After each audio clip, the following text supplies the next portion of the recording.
ሞክራለሁ። መሲ። አቤት። ወይ አንቺ ልጅ አቤት በማለት ተለከፍሽ እንዴ?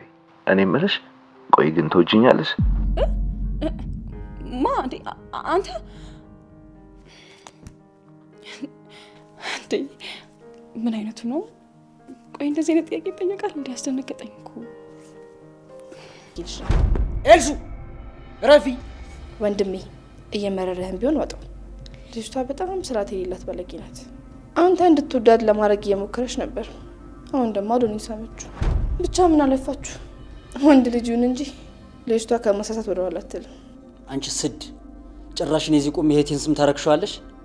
እህቴ እንኳን አንቺ እንደምትይው ልታደርጊ ይቅርና ወንድ ልጅ ትኩር ብላ ራሱ አታይም። እሺ እርግጠኛ ነኝ። አንቺ ማትረቢ ጭራሽ በሚሄድበት እየተከታተልሽ ስቀርጪኝ ነበር። አንቺ ደፋር እትዬ ምን ሆነሽ ነው? ልጋይኝ ነው እንዴ? እና በሞት ቆይ ያኔ እንደ ስፈልግ ስልክሽ አላገኘሁትም። ተናገሪ እትዬ እባክሽ። አጎቴ ልቃቃት። ቤሉ ልረፍ። በፍቅር መሀል ጣልቃ አትግባ። ፍቅር? የምን ፍቅር? ናሁን ፍቅረኛው ናት ማለት ነው? እኔ ስንት ትላልቅ ችግር እያለብኝ ጥሎኝ ይወጣል።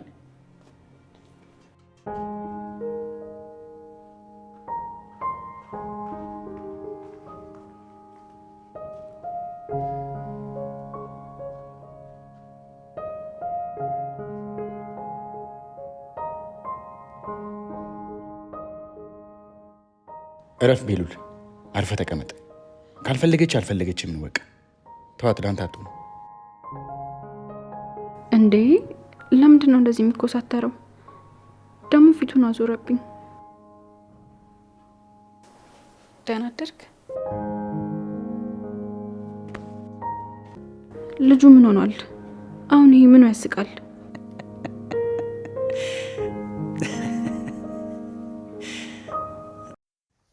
ሰላም ጤና ይስጥልኝ ውዴ ቻናሌ ቤተሰቦች እንዴት ናችሁልኝ? እንኳን ወደ ሰብለ ዩቲዩብ በሰላም መጣችሁ። እንግዳ ድራማ በክፍል 39 ላይ እንግዲህ ወይዘሮ ሄለን የመሲንና የቴዲን ግንኙነት ደረሰችበት። እንግዲህ ሁላችንም ስንፈራ የነበረው ሄለን ይህን ነገር ያወቀች ቀን መሲን ልትገላት ትችላለች ብለን ሁላችንም እንፈራ ነበረ። እንግዲህ ለአጋጣሚ መሲ ጋር ቴዲ ደውልላትና መሲም እንግዲህ ከቴዲ ጋር ስታወራ ወይዘሮ ሄለን በር ላይ ተደብቃ ያይቻት ነበረ። እናም እንግዲህ መሲ ቴዲ ደውሎ እንድንገናኝ እፈልጋለሁ ናፍቀሽኛል ይላትና እሷ ደግሞ እንዴት እንደምትወጣ እያሰበች እንደምን ብለሽ ወጥተሽ መገናኘት አለብን፣ የሆነ እምወስድሽ ቦታ አለ ይላታል። እና መሲም እንግዲህ እንዲነግራት ብትጠይቀውም አይ ስትመጭ ነው ሰርፕራይዝ ነው ይላትና በመጨረሻ ግን መሲ ትወጅኛለሽ ወይ ብሎ ሲጠይቃት በድንጋጤ ምን ማለት ነው ምናምን ብላ ስልኩን ትዘጋዋለች። በጣም ደስ ይላታል፣ ትስቃለች። እና ወይዘሮ ሄለለካ ያይቻል ነበረ። እና መሲም እንግዲህ ስልኳን ወዲያው እያወራች እንደነበረ አልጋ ላይ ትታው ትወጣለች። እና ለአጋጣሚ ስልኳ አልተቆለፈም ነበር እንግዲህ ምክንያቱም ገና ዝም ብላ ዘግተው ነበር የወጣችው። በፍጥነት ሄዳ ሄለን ስልኳን ታነሳለች። በዚህ ሰዓት ከማን ጋር ነው የምትገለፍጠው? ስራ ትታ እስኪ ጉድሽን እንየው ብላ ወይዘሮ ሄለን ስልኳን መጎርጎር ትጀምራለች። በመጨረሻ ግን የቴዲን ስልክ ቁጥር ታገኘዋለች። ማመን አቅቷት ከራሷ ስልክ ቁጥር ጋር ስታመሳስለው የቴዲ ስልክ ነበረ። ሄለን አበደች።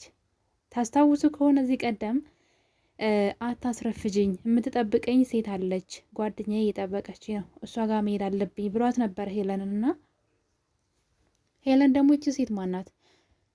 እደርስበታለሁ እና ማን እንደሆነች አገኛታለሁ፣ በቁሟ ነው ማቃጠላት፣ ከአንተ አጠገብ የተደረሰችን ሴት በማለት ተከትለው ነበር ቴዲን መሲ ጋር ተቀጣጥረው ሳለ ማለት ነውና ነገር ግን ቴዲ ጸባያን ስለሚያውቅ ሆን ብሎ ይደበቅባታል።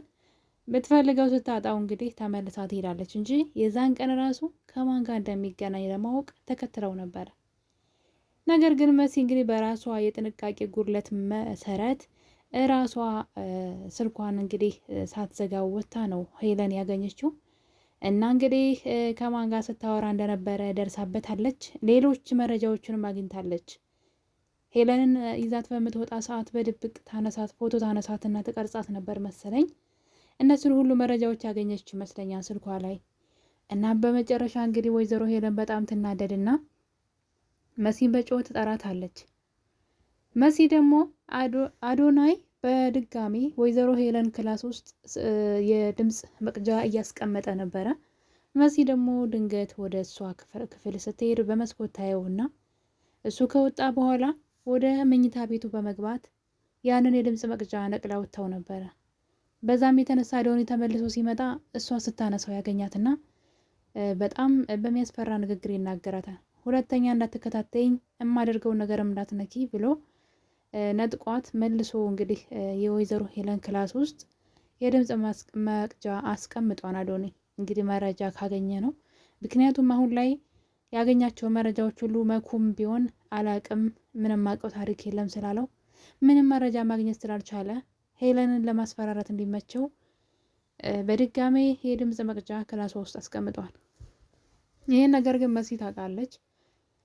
እና እንግዲህ ወይዘሮ ሄለን ተወልዶ ትላንትና ወደ ክላሷ መሲ ወደ ክላሷ ስትሄድ መልስ እስክትሰጣት እንኳ ራሱ አልጠበቀችም። በጥፊት አጋጫትና አልጋ ላይ አስተኝታ አንቃ ልትገላት ስትል እውነት እኔ በጣም ያሳቀኝ ፓርት ነበረ። እንግዲህ መሲ ራሷን መከላከልም አልፈለገችም። ኧረ እትዬ ተይኝ እያለች መጮህ ብቻ ነበረ።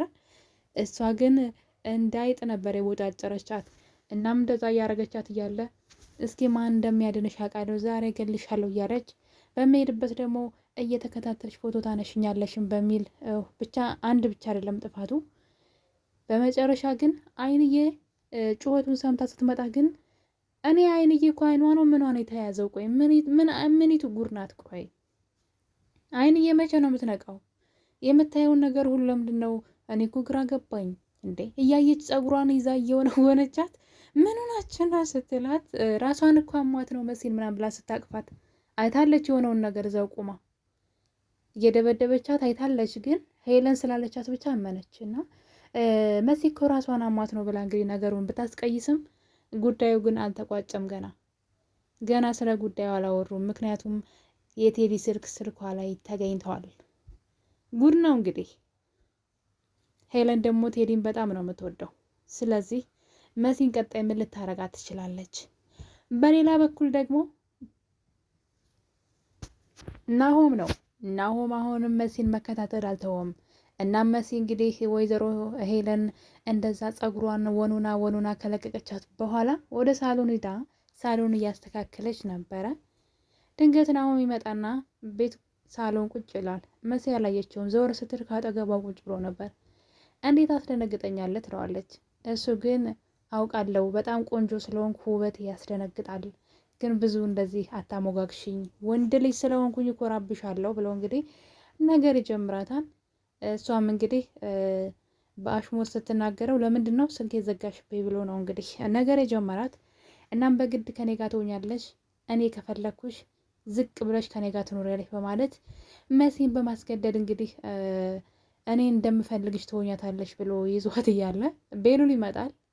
መሲም እንግዲህ ቤሉል ከዚህ እብድ ሰው እያድነኝ ብትለውም ነገር ግን አጎትየው ቤሉል በፍቅረኛሞች መካከል እንዳትገባ ብሎ አስጠነቀቀው። ቤሉልም ዝም ብሎ ነበር ሲያያቸው የነበረው። እንዴ ከመቼው ተፋቀሩ ፍቅረኛሞች ናቸው እያለ ነበርና የአይንዬ ልጆች እንግዲህ እዛ ቤት ብዙ ጎረምሳዎች አሉ እንደምታውቁት። እንግዳ ድራማ ላይ ሴቶቹ ትንሽ ናቸው። ምናልባት 4 ወይም 3 ሴት ነው ያለው እዛ ቤት ማለት ነው። ወደ 6 ወንድ ደግሞ አለ። 4 ሴት ሆኑ መሰለኝ እንግዲህ ከታዱ ጋር ማለት ነው። ታዱ ያው እንግዲህ አንድ ጊዜ መኩን አፍቅራለች ብለን ነው። ነገር ግን አይንዬ ልጆች ንኑ በ3 ወንድ ተፈቅራለች።